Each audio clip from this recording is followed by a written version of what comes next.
Hello.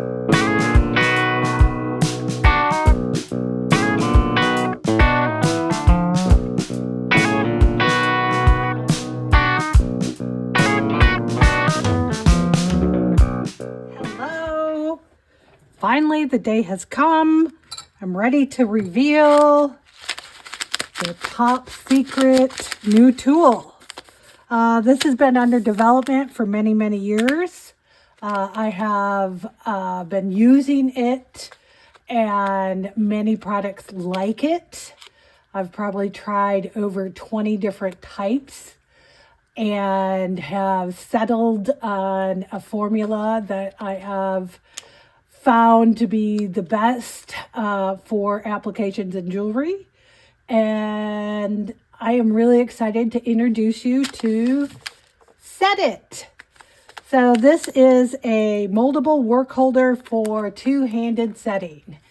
Now that is the primary use for it, but it has so many more applications that I'm going to be revealing to you over the next week or so and showing you all the great ways that you can use it. Set It is a thermoplastic that you can mold around your work, so you can use two hands to set. A lot of times I see people, especially beginner metalsmiths, using one hand and then using a burnisher or a bezel pusher in the other, and it's constantly fighting each other. This way you don't have to fight that, and you can use a ball vise or even a ring holder and be able to use both your hands in setting. This is a thermoplastic that heats up in just under boiling water, and for your first use. You can then from then on use a heat gun. However, if you want to use it with a kind of large quantity, heating it back up in hot water is a way that I recommend. If you don't want to have water come in contact with whatever you're working on, let's say you're working on steel or different metals or stones that you don't want in water, heat gun is probably the safest way to go. It is not as sticky as some thermoplastics out there. It is more hard than others. I find that it's very easy to use, and I find that it's very user-friendly to get to use and do what you want it to do. So without further ado, I'm going to open this bag and get it started. Your temperature of your water needs to be between 150 and 170. I like to heat it all the way up to boiling, let it come down to about 200. Your package comes with 4 ounces of pellets. They're kind of like a little rice shape. And you're going to pour in about 1/4 of a bag to start out with. And you can seal your bag up and keep this for later use. I use a little borosilica glass beaker. This is just a beaker I got off of Amazon. You can get like 6 for like $35-40. I use them all over the studio. They're great because you can heat them up in the microwave. Your pellets will turn clear and start to form into a mass. I like using the glass rods that you can get with these beakers. You could use a Pyrex or you could just use a bamboo chopstick. What I don't suggest using is metal, but you can choose what you want to do. You pull it out once it forms a mass, and your biggest thing to do at that point is squeezing out water. So you're going to squeeze that out. It is going to be hot, so do be careful, but get all of the air and bubbles out. So your first molding, and you have a little bit of time to form this. I usually try to dry my hands off. Here I'm just using my pants right now. And the best way to use this, in my opinion, for doing any kind of setting is to form a T and have it be its own little T in a vise. So I am forming a little stem right here and making a T. So it's kind of got a little T here on top. and I'm getting it down in here, and then I'm going to tighten my vise, and you want it to have a taller mound on top. So you want that mound to be a little bit taller on top. You see the material is still tight, or is still clear and not turning white yet. Here's a piece that I have that I'm going to set a stone in, and I'm going to engrave. I'm going to push this down into the thermoplastic. Here, this bottom piece has a stone that's going to be set into it, and so I don't want the thermoplastic set it to be pushed up in there. So I'm taking time to make sure that doesn't go into the setting and making sure that it's peeled under and goes into as a depression, because I have a hollowed out setting. I want to make sure that it's down low enough that I can push over the bezel. But I have this space here that has a little jump ring that is connecting the piece. So I am going to just kind of firmly kind of get everything going here and kind of get it where it is just barely getting a little edge around all of the edges of the piece. It doesn't have to be exact. You definitely don't want it to have too much taller than the piece. You just need a little bit securing the piece and supporting underneath the piece. I'm down here again. This has got to be down below. If you have trouble, I just take some kind of something that's got something flat that I can push into, and you're starting to see the actual set it change color into a kind of white again. What we're looking for is for it to completely cool and be a solid white again. Now it's starting to lose some of its malleability, but I am making sure that there's none of that in my setting. I have a little piece there that kind of got in the setting, so I'm kind of scraping that out. That'll roll off like a glue gun glue or a sticker glue, but you just want to make sure that that lower part, all of that behind where your stone is, it's supported under the edge, but it doesn't come up and be too high for your stone, because otherwise you're going to set your stone and then your stone's going to feel too high and then it's going to rock. So I'm going around and just getting that all set in there. So now at this time, what I'll be able to do is get in there. And here I did this nice secure setting over the jump rings here, because I know that that is kind of a point where you have kind of just those 2 points connecting. So it's a weaker point, but it's also a good point to bury, because I don't really need access to that while I'm setting stones. But I'm making sure that I have it up enough and secure enough, but also that I can go around and set and roll over that setting easily enough. And then I have this whole layout from a laser engraving that I'm going to be able to come in here and do all the hand engraving for this here. So this whole piece here is going to turn to back to that white and then be ready to engrave. Okay, it's all hard and white. I trimmed my bezel a little bit, so that's a little sandpaper little thing here and here. And so it would be ready to set. So at this point in time, I could go ahead and use a bezel pusher and push everything over. Just for all kind of purposes here, time-wise, I'm just going to show you how we're going to remove it. One way to do this would just be to go ahead and loosen it from the vise and go ahead and put it back into hot water. If you have sensitive stones and such like that, that you don't want to put it into the water, you want to be careful because it is going to be between 150 to 170 degrees.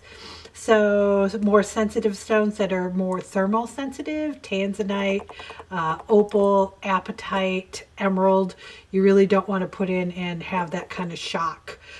Heat guns are also going to have that kind of shock, so you have to be careful with using them as well.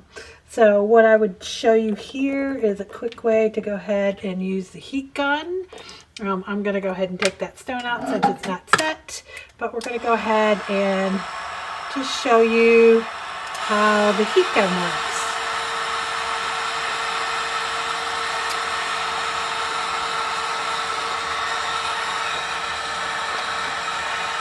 And I would go ahead and just use a little setting punch, lift it up, and everything will come out fairly quickly. So, see this residue that's on here? This is going to come off pretty easily. And one way to do that is just to roll it off like a glue gun glue will roll off. One of the dilemmas that you find is the hotter you get this, the more sticky it becomes. If you let this kind of cool off just a smidge, it'll come off very easily, and it's not going to get all caught in everything. This comes off much easier than other thermoplastics that I've used and tested out. This here.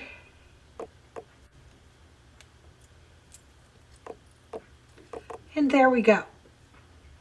All of that is removed.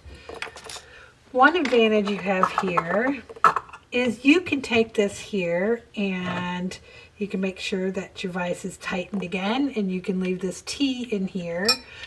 Or you can save your tea, and let's say you have something that's a little bit smaller and you want to have a tea for that. Here's a tea that I've saved that has a little hole that goes all the way through for an earring. And I have this tube set bezel for a moissanite earring that I make.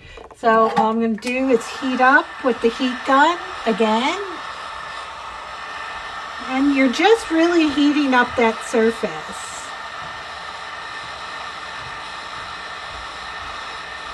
Doesn't have to be a lot, but since there's a hole that goes in there that I use this, so this could be like my earring setup that I use for earrings. And I'm just barely bringing a little bit over to get that set. And again, I'm just going to wait for that to harden all the way up to that surface being a nice solid white color. If you wanted to put a pear in here, I would just have a second hole already poked in. I usually do the holes like that if I'm doing two earrings. You're doing them where you have two holes set up in the beginning and initial making, and have them in the gap where the T is. Have them going all the way down, and you keep the holes like that, and then you always have a T set up for earrings. You are ready to get your piece out, and you don't think you'll ever use this T in this shape again. You're going to go ahead and drop it down into that near boiling water again. I like to just go ahead and boil it, let it cool off for a few seconds. Once you start to see edges and such turn clear, you can go dig in and get your piece out. There's that. And then you're going to want to get that piece separated into a flat pancake. You want to store them in flat pancakes, so when you go to heat them up again, it's going to be easy to form them, and they're going to heat up very quickly versus trying to heat up a big huge mass. So this is the tea part of it that I have gone ahead and made that into a thin pancake. I'm going to let that one go ahead and start to cool. And then I'm going to take the big mound that was on top, and I'm going to do the same with that. And I'm going to get that water out. Remember, this stuff is hot. It's pretty malleable, but you want to go ahead and stretch that out again. And you can break it into multiple pieces if you want to, but you want to get that pretty thin. And just go ahead and store that flat. As soon as they harden, you can go ahead and store them in the bag again, or you can store them in a jar.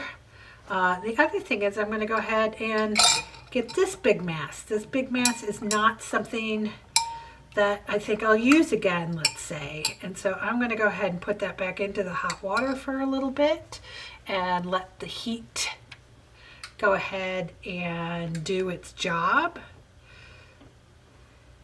And then from here, one thing that you can do is go ahead and grab that out of the water again. And you want to stretch that out as best as you can, getting that down to a thin point. And you're going to go ahead and get a separate container, and you can start cutting this into little pellets again. These are not the greatest scissors I have right now, and sometimes if you let it harden just a little bit more, something that is more like in this state that I have the other one, that is probably a better state, and you can start cutting it into little pellets again, and then you have little pellets that you're going to reheat up like we did from the beginning, and just go ahead and do it that way. You don't have to do this. This is probably my least done way to store it. But some people like that activity to go ahead and, oops, I got one back in the water, to have that be what they would do. I would probably use a little bit bigger, heftier piece of scissors, but that's what you want it to do when it's like almost white but not super hard. Here are some examples of kind of pancakes I have laying around, just stretching them out, making them pretty thin. Here's a piece that I haven't done anything with that I probably need to put into hot water. The gray and such is just from having polishing compounds, silver dust, gold dust, platinum dust that get caught in it or left on the surface when you go to then heat it back up, and it just gets trapped in there, so it does get dirty. It still works. It's going to work to infinity. It just is a plastic that can be remelted and reused again and again and again. This was for the inside of a bracelet, so I could hold the bracelet. It was a cuff bracelet. It was a beautiful moonstone that I did with a little kind of guitar string kind of pattern in there, and so I held it like this so I could set the stone. Worked out beautifully, and that held it in place, so I had just a custom mount for that. I won't use this again, so I will probably just put that into hot water and stretch it out into a pancake again. Here's from smaller pieces. This is a tea that I've been using for quite a while, so I'll probably just use that into keep using it and heat it up with the gun. These are for guitar picks that I hand engrave. So what I have here is just a guitar pick that kind of sits on the end here, and I just kind of heat up that surface and drop that guitar pick in there, and I have that custom tee that is ready to go anytime I need it. I have another one that is been used for lots of different engraving setups, and I just go ahead and keep heating up that surface every time, and it's good to go. One other thing that I really enjoy using is these tees from Chris Pruitt or C. Pruitt tools. And what I can show you here, Chris actually has you scratch up the surface so that your thermoplastic will actually attach to the surface a little bit better. There's a couple different things that I've tried with these types of teas, but you can just go ahead and put a little mound on there. I find that if you just wrap it just a little bit on each side, it doesn't move or come off at all. So that is one way to go ahead and do that. Again, that is Chris Pruitt, and he has these for sale on his website. You can go ahead and check them out. They're very affordable and accessible. He has them in all different sizes, so if you've got bigger pieces, you can put something like this. If you've got a big long bracelet you're engraving and doing something with, or even doing some kind of stamping setup with. So this will carry, and then harden just the same. I have all 4 sizes. So you can just leave a setup on top of this. You want to create a pretty decent little mound on there so that it has something, so you have some depth on there if you've got something with any kind of depth. Like here is something with an earring where I might not do the earring on something like this, but do the earring on a direct T that would go into the piece and have it go in and go into the T. So the hole went into the T part in between your vise. A lot of people will use a piece of wood, that they'll put a piece of wood here and they'll attach thermoplastic to that piece of wood. One of the things that I also can do here is create a very comfortable and ergonomic tool handle. So let's say I don't have a tool handle for my file here. I can let that go ahead and harden, and then you've got a nice little tool handle. Need to get it off, just go ahead and use the heat gun, or you can go ahead and drop it in water. Just make sure you dry your tool off really well. There's a lot of other uses. I'm excited to see how you guys are going to use them and do different things with them. I can't wait to see what you guys think of the product. I really have worked hard at bringing this to the market and hope that you are going to enjoy it as much as I have, and hope that you find a million different uses for Set It.